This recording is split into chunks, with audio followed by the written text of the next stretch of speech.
Behavior. So behavior is another one of those that's a little tricky. It's things we do, but behavior is, so it's going to be actions, it's going to be thoughts, our physiology. So when our neurons fire, that's behavior. When we walk across the street, that's behavior. When we dance to I'm sexy and I know it, that's atrocious behavior. But those are all behavior. I was telling you a minute ago, there's really three great questions that we're going to get into right now. And some of this kind of weaves in and out and be a little tough to follow. So this is one of those reasons you want to go back and study things. I'll try to tell this story as cleanly as I can.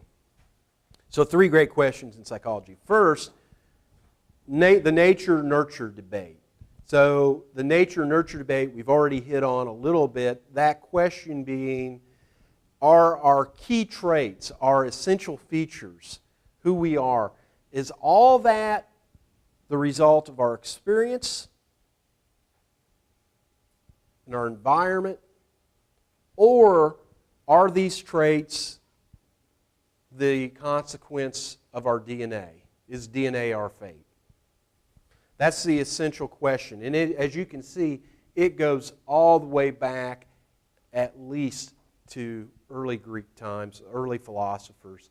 And I haven't mentioned it yet, but psychology comes out of philosophy. Philosophy comes out of really, I mean, you can cut this pie different ways.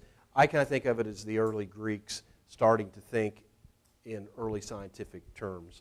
You could cut that pie in different slices, it wouldn't matter. But there's a very long pedigree for psychological thought. So first, nature, nurture. The second of the big problems, the big questions that we are going to struggle with is the mind-body problem. The mind-body problem. So we have this thing that is the mind, at least we like to think we do. Do you like to think you have a mind? Yeah, except for behaviors. Most people want to say, yeah, we have a mind. And so that voice that's in your head that's telling you, you know, did I leave the iron on? What's for lunch? You know, a consciousness thing. The mind. Is it something floating in the ether? Is it a eternal soul floating around? Is it evil spirits? You know, so is it something out there playing like you're a puppet? Is it that sort of thing? Or is the mind the product of physical processes?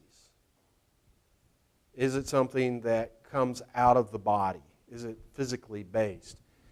And the question actually gets a little bit harder. If the mind is based in the body, where is it? And there's a lot of guesses about that, a lot of hypotheses about that historically. Not surprisingly, the heart is a big candidate for it. A lot of times we'll have people saying, oh, the heart's the seat of our personhood. Very rarely does everybody say the colon. I've not come across anybody saying the colon is the seat of the soul. But it could. That could be your contribution. You could have the colon-centered mental processes. I'm not going to recommend it, but you could. I'm just throwing it out as an option. The third big question that we're going to struggle with a little bit today and for the rest of the semester is, where does knowledge come from? And it's sort of a subset of nature-nurture. It's really kind of related to that larger question, but where do our essential traits come from? What do we know at birth? What do we have to learn? So these are all big things. So let's take and kind of get a start on, this is out of your hymnal somewhere. It's one half of the timeline. I think it may be in the cover of your book. It's kind of interesting. As we go from, I think this is Hippocrates over here. Some old white guy, anyway, dead a long time. We have just before him, see that hole in this guy's head? We're going to be talking about that. We're going to be talking about blank slates, a little psychophysics. And so there's this really neat progression as we go through time. It's worth, I think, finding this diagram in your book. Like I said, it's one of two. It'll help you get the flow of how one idea has followed another. So let's go at least as far back as Aristotle and put him in his proper time. We're looking at about 350 years before the Common Era. Long time ago. And Aristotle is real important for us because he's one of the early philosophers. He's early scientific thinking. And he puts forth this notion of the tabula rasa. Has anybody heard of the tabula rasa before? All right. Hit us up. Blank slate. So what was he meaning by the fact?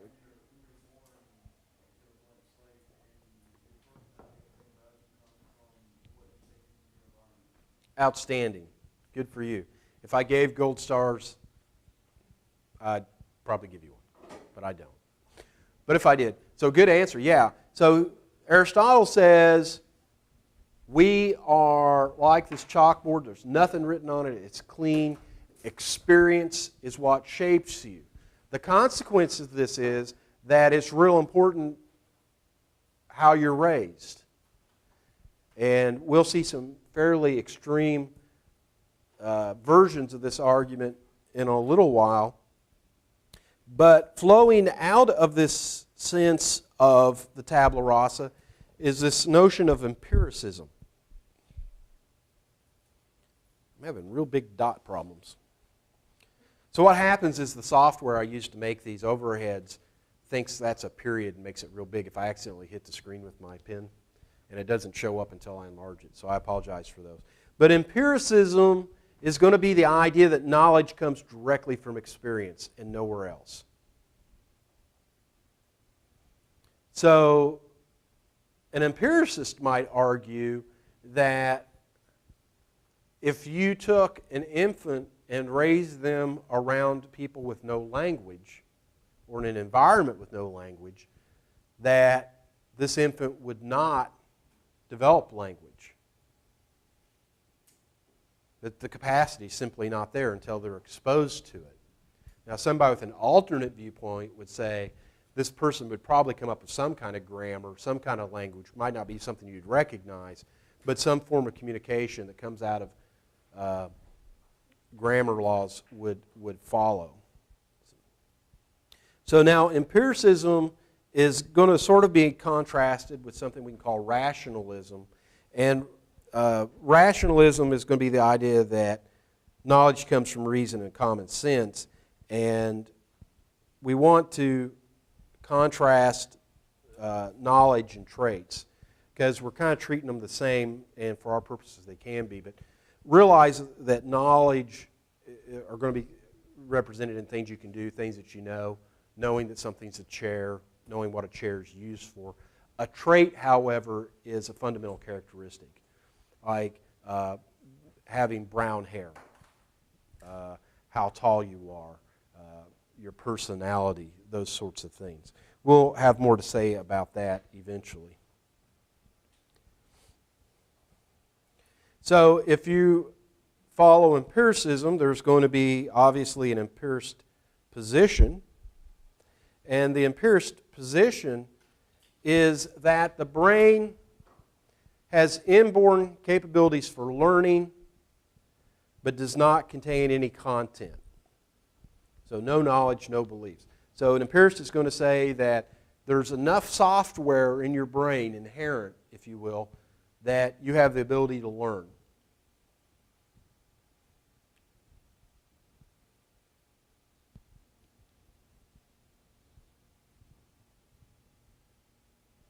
And if you take that position, then it should follow that knowledge comes from sensory experience, through observations.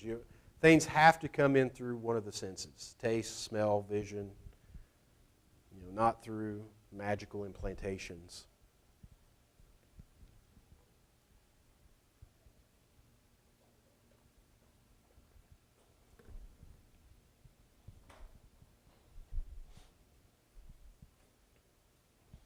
There's a whole school of English philosophers called the English empiricists that span, gosh, a couple hundred years almost, all the way through John Stuart Mill, who we're going to talk about, who are just rejecting the notion of innate ideas. All right. Just out of curiosity, those of you following along on the note pages, are the pages here kind of matching where the space you need for notes? Or, because I never know when I'm doing these. Okay, good. Immanuel Kant in the 1700s. So we're taking a big jump. This is the same century with our revolution. And he is a philosopher, comes up with a book called Critique of Pure Reason. You'll probably hear this book mentioned again and again in your college career. I hope you will anyway. And what Immanuel had to say was that the mind knows objects in an a priori way. A priori. Whoops, wrong button. Let's try this. I can even do better than that. Let's do. Yay. A priori way. So this word a priori, probably not one that you're familiar with. It translates literally to mean from the earlier, from the previous. And what it means is that anything that is a priori in terms of knowledge is independent of experience. You come with it. And this leads to the notion of existent innate mental structures. And again, innate would be inborn, be a priori.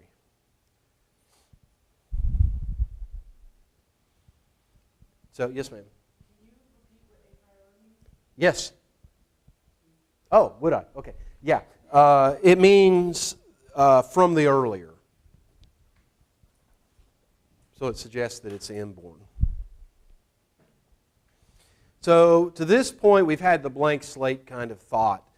In contrast, this stark contrast is the nativist position. The nativist position. And they say that there are certain types of knowledge, certain sorts of skills, some abilities that are hardwired at birth. So regardless of what you do, these are going to emerge. So take, for example, our infant that we talked about a few minutes ago, and we said he's going to be raised or she's going to be raised in the absence of language. A nativist would say that there are skills like grammar that are hardwired. And so that's why every language known to man, as far as I can tell anyway, has a grammar to it.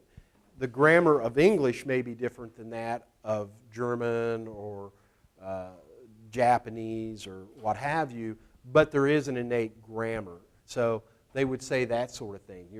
Your knowledge of walking would be innate. Now, you would have to wait for the proper time developmentally for it to be expressed. Right? Obviously, if you can't lift your head, which infants can't, walking is going to be a problem. But at the proper time, they say these things would emerge. So it's not so hard to think about these. Think about things that might be instinctual. Right? Most people don't have to learn to be careful around cliffs. Most of us have a natural kind of thing. Those who don't make great entertainment on reality shows.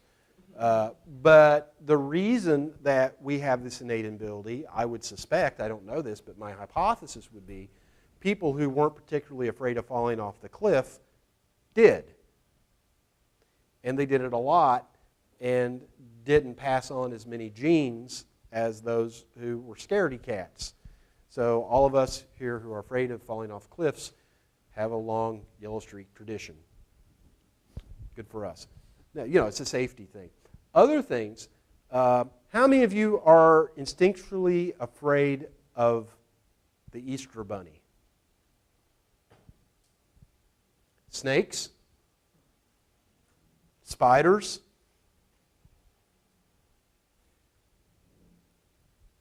There's probably a reason for that. So innate knowledge is what the nativist would be talking about.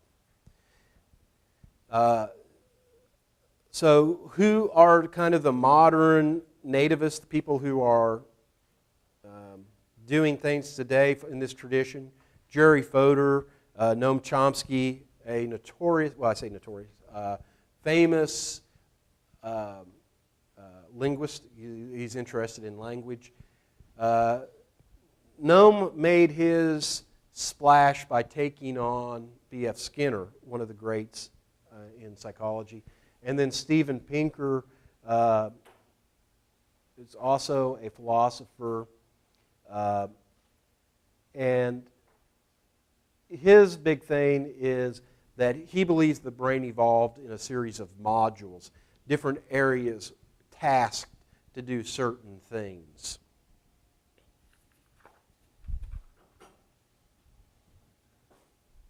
Okay, so questions about this underlying tension between nature and nurture, between the blank slate and the nativist position where you're born with traits. These are important questions because it has implications in our lives. If criminal behavior is innate, then that impacts how we should handle criminals. If criminal behavior is not innate, if it's something in the environment, then that not only impacts how we deal with criminals, but probably how we should organize society. These are important questions. They're not trivial issues.